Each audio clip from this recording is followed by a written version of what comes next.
Hey guys, Tony Gerard here for Shawnee College Science in Seconds. And I've got something here that I bet most you guys are not aware of. Most people will recognize this common marsh plant as a cattail. What very few people know is this is actually the wild ancestor of a modern corn dog. Native Americans made a lot of use of this plant. It's a monocot, right? Just like corn and wheat.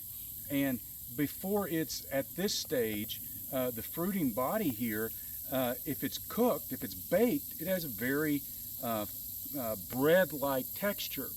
But inside there's a thin layer with a very meat-like texture and taste.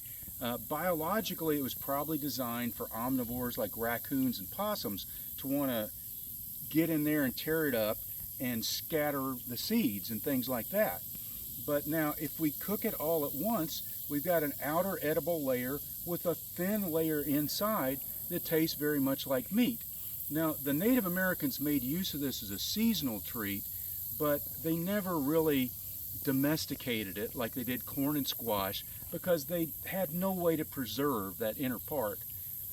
That came along after we had refrigeration, and people began to work with this, breeding them to get a thicker, meatier layer and an outer layer that didn't mature so quickly, so that everything matured at the same time, and we could cook it and have this outer bread-like layer with the thicker interior meaty layer, and that could be preserved through refrigeration.